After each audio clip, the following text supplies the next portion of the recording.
अस्सलामु अलैकुम वरहमतुल्लाहि वबरकातुह। मोहतरम भाइयों, बुज़ुर्गों, दोस्तों, कुरान में अल्लाह तबारक व तआला ने फरमाया उम्मतन वसतन लितकूनु शुहदाअ अलन नास, यानी उम्मत मुहम्मदिया को अल्लाह ने उम्मत वुस्ता कहा है। उम्मत वुस्ता किसे कहते हैं? जिस उम्मत के अंदर जो शरीयत के अहकाम हैं उसमें पूरा आपको बैलेंस मिलेगा। उसकी मैं आपको एक छोटी मिसाल देता हूँ। जैसे हज़रत मूसा अलैहिस्सलाम की जो शरीयत थी वहाँ अहकाम बिल्कुल सख्त थे। अगर कोई किसी का कत्ल कर दे तो उसकी सज़ा में कत्ल करने वाले को कत्ल करना ही उसका ऑप्शन था। उसके अलावा यानी माफ़ करने का कोई ऑप्शन नहीं था। वहाँ पे कत्ल किया है तो कत्ल की सज़ा में उसको कत्ल किया जाएगा। क्यों? लोग वैसे थे, इसलिए शरीयत का हुक्म वैसा था। अब हज़रत ईसा अलैहिस्सलातु वस्सलाम की जो शरीयत थी वहाँ पे क्या था कि अगर कोई आपके सीधे गाल पे एक थप्पड़ मार दे तो अब आप सामने वाले को थप्पड़ नहीं मार सकते, बल्कि आप अपना उल्टा गाल उसकी तरफ कर दो, भाई इधर भी एक मार बोल के। इतने नरमी वाले अहकाम वहाँ पे थे। वहाँ पे सब माफ़ी वाले ही अहकाम थे। किसी ने कत्ल किया तो उसको माफ़ कर दो, किसी ने जुर्म किया तो उसको माफ़ कर दो। वहाँ पे सब माफ़ी वाले अहकाम थे। अब एक तरफ जो है यानी मूसा अलैहिस्सलाम की शरीयत में इतने सख्त अहकाम कि वहाँ माफ़ नहीं कर सकते। हज़रत ईसा अलैहिस्सलाम की शरीयत में इतने नरमी वाले अहकाम कि जहाँ पे जो है आपको माफ़ी करना है। अल्लाह के नबी सल्लल्लाहु अलैहि वसल्लम को जो अल्लाह ने नबी बनाकर भेजा क़यामत तक के लिए, हमारा अक़ीदा है कि अब क़यामत तक अल्लाह के नबी सल्लल्लाहु अलैहि वसल्लम के बाद कोई नबी नहीं आएंगे। ये अक़ीदा है हमारा। अब जब ये हमारा अक़ीदा है तो शरीयत भी हमारी आखिरी शरीयत है, क़यामत तक अब यही शरीयत बाकी रहने वाली है। तो अल्लाह ने इस शरीयत को और इस उम्मत को उम्मत वुस्ता इसलिए कहा है, और इस शरीयत में जो अहकाम है उसमें बैलेंस है। अब बैलेंस कैसा है? बैलेंस ऐसा है कि जहाँ पे कुरान पाक में क़िसास की आयतें हैं, कुतिबा अलैकुमुल क़िसास, एक तरफ तो क़िसास के अहकाम नाजिल हुए और फिर दूसरी तरफ उसी कुरान पाक के अंदर अल्लाह तबारक व तआला ने फ़मन अफ़ा व अस्लहा फ़अज्रुहु अलल्लाह, इस तरह की आयतें भी नाजिल की। बैलेंस, उम्मत वुस्ता। अब उम्मत वुस्ता जब है तो इसमें अल्लाह तबारक व तआला ने जो अहकाम नाजिल किए कि एक तरफ क़िसास भी है, दूसरी तरफ अफ़्व दरगुज़र भी है। तो चूँकि ये उम्मत अब क़यामत तक के लिए जो है ये शरीयत के अहकाम हैं,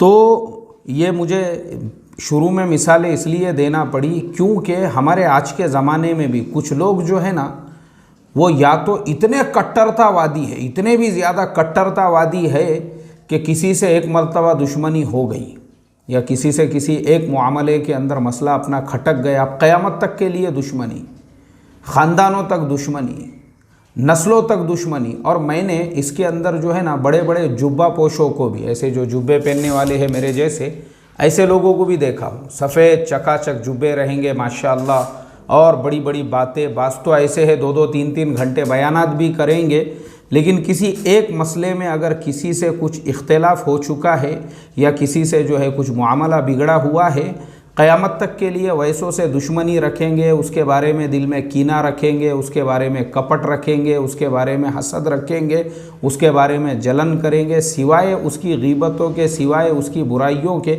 मतलब अब कोई गुंजाइश ही नहीं रहेंगी उस इंसान से मिलने की या उससे बात करने की या उससे जो है अपने मामले को हल करने की। यह हमारा आम मिजाज है। और मुझे ये मिसालें क्यों देना पड़ी? क्योंकि समीर वानखेड़े, अभी मैंने थोड़े दिनों पहले उनके ऊपर एक सबक अपने चैनल पे अपलोड किया था कि वो एक मस्जिद में गए, बम्बई की एक मस्जिद के अंदर उन्होंने ट्रस्टियों के सामने भी और लोगों के सामने भी बयान किया और ये कहा कि देखो मुसलमान कौम में नशा सबसे ज़्यादा आम है। 244 नौजवानों को उन्होंने गिरफ़्तार किया, तो वो 244 में से 223 जो लड़के थे वो मुसलमान थे। तो उन्होंने उसके अंदर ये बताया कि हमारा जो परसेंटेज है, चाहे जॉब्स हो, नौकरियां हो, उसके अंदर हमारा परसेंटेज 2% मिलेगा, 3% मिलेगा। लेकिन जहाँ पे बात आ जाती है जेल की या नशे की, तो उन्होंने बताया 244 में से 223 अगर मुसलमान हैं, अब आप खुद हिसाब लगाइए, 90% से ऊपर आपका परसेंटेज हो रहा है नशेड़ियों के अंदर, यानी नशा करने वालों के अंदर ऑलमोस्ट 90% आप पहुंच चुके हैं। 90% जो नौजवान हैं वो मुस्लिम नौजवान हैं जो नशा करने वाले थे। उन्होंने मस्जिद में आके ये बयान किया और उन्होंने कहा, बड़ी अच्छी बात की उन्होंने, कि देखो शरीयत के अंदर हम लोगों को सिर्फ शराब की हुर्मत पे हम बयानात करते हैं, इसलिए मुसलमान महलों में शराब खाने नहीं मिलेंगे, यहाँ तक कि मुसलमान एरियो में नहीं मिलेंगे। और अल्हम्दुलिल्लाह उम्मत का बहुत बड़ा तबका जो है वो इस मसले में इतनी ज़्यादा एहतियात बरतता है कि ईतर लगाने का है या स्प्रे लगाने का, तो उसमें भी मसला पूछते हैं कि कहीं इसमें भी अल्कोहल ना हो। क्यों? इसलिए कि बचपन से शराब की हुर्मत के बयान सुन रहे हैं, लेकिन वहीं पे जो दूसरी नशे की चीज़ें हैं उस पर हम बयान क्यों नहीं करते। ऐसा उन्होंने मजलिस में कहा। जैसे अफीम का नशा है, जैसे गांजे का नशा है, जैसे गुटके है। उन्होंने वहाँ पे गुटकों की हुर्मत की भी बात की कि भाई गुटकों की हुर्मत की भी बात होना चाहिए। अगर यही बयानात हमारे मस्जिदों में होते थे कि गुटखा भी नाजायज़ है, तो गुटखा भी समाज से वैसे ही ख़त्म हो जाता था जैसे जो है शराब को हमने ख़त्म कर दिया। लेकिन सिर्फ हम बचपन से शराब हराम है ये सुनते आ रहे हैं, गुटके के बारे में कभी सुना नहीं, गरत के बारे में कभी सुना नहीं, चरस के बारे में कभी सुना नहीं, गांजे के बारे में सुना नहीं। ये बयान उन्होंने किया तो मुझे इत्तेफाक से वो बयान सुनने के लिए मिला, तो मैंने उस पर एक सबक दिया। और उसका मकसद क्या है, उसका इंटेंशन क्या है वो सबक का? उसका इंटेंशन ये है कि कौम के अंदर जो है नशा मुक्ति हो और नशे के बारे में बेदारी हो।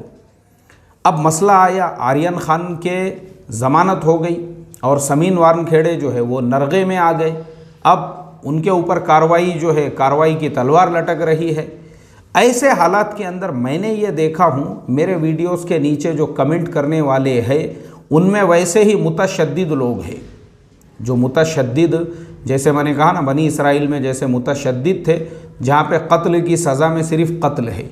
मतलब जो बैलेंस वाला इस्लाम है उनको मालूम ही नहीं है वो, क्योंकि वो बेचारे उसी दुश्मनियों में जी रहे हैं कि उनको बचपन से जो सिखा दिया गया है, एक आदमी से मतलब एक आदमी में 1 करोड़ अच्छाइयाँ हैं और एकाधी उसमें बुराई है। तो अब ये जो है ना डुक्कर बन के, सूअर बन के उसका गू खाने के लिए बस वो एक बुराई को देखेंगे, बस बाकी उसके ज़िंदगी की पूरी अच्छाइयाँ या उसके ज़िंदगी का दूसरा जो साइड है उससे उनको कुछ लेना देना नहीं है।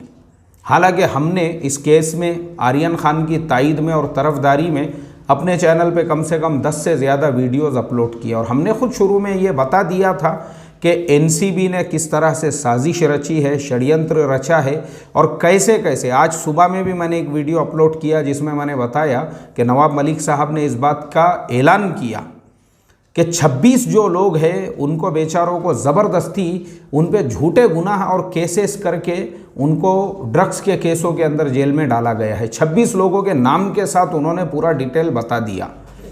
तो एनसीबी इसके अंदर नरगे में आ गई, लेकिन समीर वानखेड़े साहब इस मसले में नरगे में आ जाते हैं। समीर वानखेड़े साहब कार्रवाई उनके ऊपर हो जाती है, समीर वानखेड़े को जॉब से हटा दिया जाता है। समीर वानखेड़े मान लो कल को जेल में भी चले जाते हैं, तो इसका मतलब ये नहीं है कि उन्होंने वो जो अच्छा काम किए कि मस्जिद में जाकर लोगों को समझाए और उनके सामने जो है इस तरह की बातें की, तो हम उसको फरामोश कर दें और उसको भुला दें। ये प्रॉब्लम है हमारा, ये हमारा प्रॉब्लम है। और प्रॉब्लम ये हमारा बोले तो ये मेंटली प्रॉब्लम है। आप किसी साइकाइट्रिस्ट के पास जाइए, साइकाइट्रिस्ट मतलब जो माहिर नफ्सियात होता है, आप जाइए उसके पास। हमारे बहुत से दोस्त हैं जो मुझे पर्सनली भी मैसेजेस वगैरह करते हैं, कमेंट भी करते हैं, वो साइकाइट्रिस्ट ही है, डॉक्टर है वो इस लाइन के। तो मेरी कभी बात हुई तो मुझे खुद ये बातें पता है, उनके ज़रिए से मुझे पता चली है कि एक आदमी जो एक मसले में इतना कट्टरतावादी और शिद्दत पसंद है कि बस बनी इसराइल की तरह से कत्ल के बदले में कत्ल, उसके यहाँ पे माफ़ी के लिए, और वो ज़िंदगी में एक इंसान के जो है करोड़ों अच्छाइयाँ हैं वो देखने को ही तैयार नहीं है। ये बीमारी है, ये बीमारी है, ये बीमारी है, ये बीमारी है, आप जाके अपना इलाज कराइए। यानी ऐसा कोई इंसान अगर होगा ना, इसको बोलते अनबैलेंस्ड पर्सन बोलते, यानी जो इंसान की लाइफ में बैलेंस ना हो, जो इतना ज़्यादा, तो ये जो है ना, ये नहीं होना चाहिए। बल्कि आप समीर वानखेड़े पे कार्रवाई हो रही है, बिल्कुल होना चाहिए अगर उन्होंने वो जुर्म और गुनाह किया है। लेकिन इसका मतलब ये थोड़ी है कि उन्होंने मस्जिद में जाके जो बयान किया और लोगों को जो समझाया और मुसलमान कौम में ये अवेयरनेस पैदा किया कि भाई कौम में से गुटखों को, ये सारे नशे की चीज़ों को ख़त्म करो, तो हम उसके ऊपर लोगों को जो है आगाह ना करें, गलत बात है ये। इसको बोलते हैं अनबैलेंसपन। बहुत से लोग मुझे, आपने समीर वानखेड़े की ऐसी तारीफ़ की, आपने उसकी वैसी तारीफ़ की। बिल्कुल तारीफ़ करेंगे हम, जो अच्छा काम किए ना उन्होंने, उनकी लाइफ का जो अच्छे काम का जो पहलू है उसकी हम बिल्कुल दिल खोल के तारीफ़ करेंगे। और जहां उनसे गलती हुई जो मसले में, हम उस मसले में बिल्कुल, हमने ही वीडियो अपलोड किए कि ये वो जो गोसावी है उसने जो बात किया सेम के साथ में, उसमें यही कहा 18 करोड़ लेना है समीर वानखेड़े साहब को, 8 करोड़ और बाकी के हमारे। ये उसने खुद ने कहा। अगर वो उसमें वाकई में भी मुजरिम करार पाते हैं, उनको सज़ा मिलती है, तो हम बिल्कुल उस पर भी एक वीडियो बनाएंगे। क्योंकि हम जो है ना, हम बैलेंस में लेकर चलते हैं। मतलब हम किसी की मोहब्बत में ऐसे ही अंधे बहरे नहीं हो जाते हैं कि दूसरों की और कुछ अच्छाइयाँ अगर उनके ज़िंदगी में है तो हम बिल्कुल भी उसको बयान ना करें। उन्होंने हमको बैलेंस सिखाया। बैलेंस किसे कहते हैं? बैलेंस इसे कहते हैं कि किसी एक इंसान से अगर आपकी दुश्मनी भी है, आपका झगड़ा भी है, तो जितने लिमिट में है उसको वहीं रहने दो, उसी के दायरे के अंदर, या जो मसले में है उसी मसले में। ये नहीं है कि आप उसके जो है पूरे ज़िंदगी के। तो इसे कहते हैं बैलेंस में लेकर अपनी लाइफ को चलना। हम इसीलिए अपनी लाइफ को जो है ना बैलेंस के अंदर लेके चलते हैं कि समीर वानखेड़े अगर उसने एक अच्छा काम किया मस्जिद में जाके लोगों को समझाने का, तो बिल्कुल हम उसको हाईलाइट करेंगे। ये नहीं है कि हम पूरे अंधे बहरे बन गए और उसकी सारी अच्छाइयों पे हमने पर्दा डाल दिया और बस अब उसको गिरफ्तार किया जाए, उसको जलील किया जाए। जब उसको गिरफ्तार किया जाएगा, बिल्कुल हम उसके ख़िलाफ़ में भी एक बयान डालेंगे। और वैसे ऑलरेडी हमने डाले हैं कि बिल्कुल इसकी तहकीक और जो जाँच चल रही है, और नवाब मलिक साहब ने जिस तरह के खुलासे किए हैं। लेकिन ये वाक़ियात से आप लोग भी अपनी ज़िंदगी में देखो, मैं आपको ये बहुत पॉइंट की बात बता रहा हूँ। आप किसी माहिर नफ्सियात के पास जाओगे, किसी साइकाइट्रिस्ट के पास, वो आपको ये बातें बताएगा, वो आपको ये बोलेगा और वो आपसे ये कहेगा कि देखो, जब किसी से दुश्मनी, और दुश्मनी में पूरा आग में जल भुन के काले पीले उदय नीले हरे गुलाबी जो हो जाना है ना, और बस उसकी तबाही और बर्बादी, ये मेंटली बीमारी है। ये इसको बीमारी बोलते हैं। तो दायरा जो है ना हमारा, हम जो हर टॉपिक पे सबक देते, हम एड़े नहीं हैं। जो हमने 5000 से ज़्यादा आज तक सबक दिए हुए हैं, या हमारे जो वीडियोस वगैरह चैनल पे ऐसे नहीं हैं। हम हर चीज़ को बैलेंस में लेकर चलते हैं। कुरान में फरमाया उम्मतन वसतन लितकूनु शुहदा अलन नास, बैलेंस। और यह आपको सीखने मिलेगा दीन से, इस्लाम से, कुरान से, हदीस से, और हमारे नबी सल्लल्लाहु अलैहि वसल्लम की सीरत से। ये हमको सीरत से मिलेगा ना। सीरत के मैं खाली आपको 2 वाक़ियात सुनाता हूँ। दुश्मन के हाथ में तलवार है, और वो तलवार दुश्मन के हाथ, उसने पूछा कि आपको कौन बचाएगा? अल्लाह के नबी ने कहा अल्लाह बचाएंगे। तो फ़ौरन तलवार उसके हाथ से ज़मीन पे गिर गई। तो अल्लाह के नबी ने वो तलवार अपने हाथ में लिए। अब पूरा गेम जो है अल्लाह के नबी के हाथ में है, लेकिन उसने कहा कि बस अब आपके अलावा मुझे कोई बचाने वाला नहीं, आपने उसको माफ़ कर दिए। इसको बोलते हैं बैलेंस में। अपने आप को इतना काबू में रखो कि जब पूरा गेम तुम्हारे हाथ में आए, उसके बाद भी तुम सामने वाले को माफ़ करो।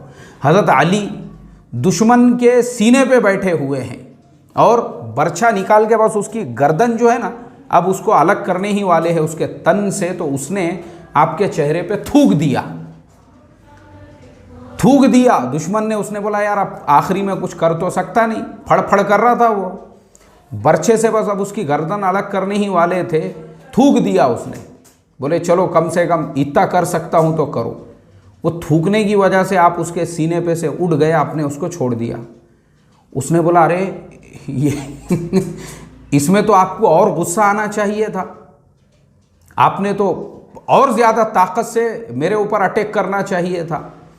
तो इसको कहते हैं बैलेंस, अपने आप को काबू और कंट्रोल में रखना। हज़रत अली ने कहा, बोले भाई जो मैं तेरे सीने पे बैठा, खंजर मैंने निकाला और बस तेरे सर को तन से जो जुदा करने वाला था ना, वो था अल्लाह के लिए, लेकिन तूने मेरे ऊपर थूका और थूकते ही मुझे और गुस्सा आया।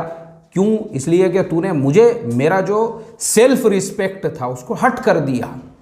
अब अगर मैं तेरे ऊपर अटैक करता ना, वो अल्लाह के लिए नहीं रहता था, वो मेरे सेल्फ रिस्पेक्ट के लिए रहता था, इसलिए मैंने तुझे छोड़ दिया। क्योंकि अब तेरे और मेरे बीच में पहले जो अल्लाह के लिए अमल होने वाला था वो पर्सनल अपने ज़ात के लिए हो गया, सेल्फ रिस्पेक्ट के लिए हो गया, इसलिए मैंने तुझे माफ़ कर दिया। वो पैरों में गिर गया, पैरों में, कि अल्लाह का इतना ख्याल रखने वाले अगर आप है, आपका मज़हब तो बिल्कुल सच्चा है, आपका दीन सच्चा है, इसको बोलते अपने आप को बैलेंस में रखना, काबू में रखना। यह है बैलेंस में रहना। ये नहीं है कि समीर वानखेड़े साहब की हमने तारीफ़ में एक वीडियो डाल दिए कि भाई उन्होंने मस्जिद में अच्छा काम करे, उसके फ़ौरन बाद में हमारे दूसरे वीडियोस के नीचे कमेंट शुरू, बहुत तारीफ़ की है आपने, वो तो ऐसा है, वो तो वैसा है। ठीक है भाई, वो जैसा भी है, वो जैसा है उस पर भी वीडियो है हमारे, लेकिन इसका मतलब ये नहीं है वो बेचारे ने एक आधा अच्छा काम करा तो तुम उस पर भी पर्दा डाल दो यार। अल्लाह समझ आता फरमाए। और जिसको ज़्यादा ये चीज़ें नहीं समझ में आती होंगी ना, मेरी रिक्वेस्ट है उससे वो इंसान जाए किसी माहिर नफ्सियात, किसी साइकाइट्रिस्ट से अपना इलाज कराए। मैं एकदम सीरियस बोल रहा हूँ, ये उसके लिए फ़ायदेमंद है। वो अगर आगे चल के ब्लड प्रेशर से, शुगर से, बीपी से, ये बीमारियों से बचना चाहता है, हाइपरटेंशन वगैरह से, ये बेहतर है उसके लिए। और मैं इसलिए इतने इससे बोल रहा हूँ आपको, क्योंकि देखो मेरे को ये अल्लाह का करोड़ों दर्जे करम है, मुझे जो है ना ब्लड प्रेशर पता है, ना हाइपरटेंशन पता है, ना शुगर पता है, ना ये कुछ अपने को मालूम ही नहीं है। उसका सबसे बड़ा रीज़न यही है कि ख़ुद को बैलेंस में कैसे लेकर चलना है। हमने कुरान से, हदीस से, अल्लाह के नबी की सीरत से ये सीखा हुआ है। अल्लाह अमल की तौफीक अता फरमाए। अस्सलामु अलैकुम व रहमतुल्लाहि व बरकातुहू।